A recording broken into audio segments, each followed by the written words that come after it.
సమాజంలో ఏ మతానికైనా కొన్ని సాంప్రదాయాలు ఉంటాయి, ఆచారాలు ఉంటాయి. ఎవరైనా సరే అక్కడికి పోవాలంటే గౌరవించి తీరవలసిందే. దేవుని యొక్క ఆచారాలు సాంప్రదాయాల కంటే వ్యక్తుల ప్రమేయం కానీ ఏ వ్యక్తి కానీ గొప్పవాడు కాదు. ఈ విషయం మనం గుర్తుపెట్టుకోవాల్సిన అవసరం ఉంది. దేవుడి ఆచారాలని భక్తుల మనోభావాలను ప్రశ్నించేలా, ధిక్కరించేలాగా ఎవరూ ప్రవర్తించకూడదు.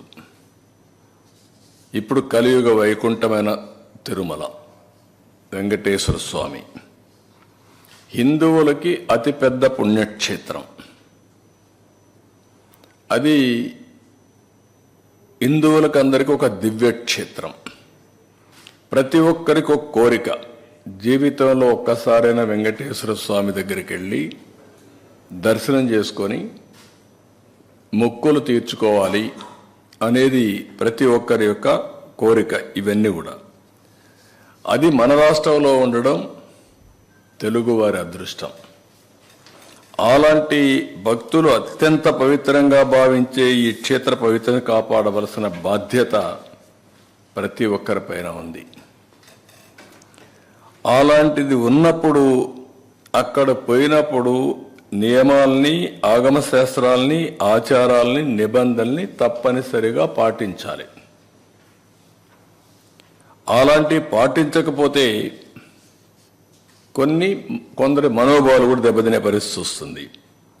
అందుకే ఈరోజు అతను మాట్లాడిన మాటలు చూస్తే నేను వెళ్తాను, అవి కరెక్ట్ కాదు. నేను హితో పలుకుతున్నా, అనుభవంతో చెప్తున్నా. మీరు నేను ఇంత మునుపుడు పోయాను, నేను ఎందుకు పోకూడదంటే, ఇంత మునుపు మీరు రూల్ వైలేట్ చేస్తే మళ్ళీ చేయాలనా? ఇంత మునుపు చట్టాన్ని ధిక్కరించి మీరు బెదిరించి లోపలికి పోతే శాశ్వతంగా అధికారం అవుతుందా? అది శాసనాల్ని, చట్టాలని చేసే శాసనసభ్యులు మనం చేసిన శాసనాల్ని గౌరవించకపోతే ప్రజలు ఎందుకు గౌరవించాలి? అంటే రౌడీజం చేస్తాం, ఏమైనా చేస్తాం అనే విధంగా మాట్లాడడం కరెక్ట్ కాదు.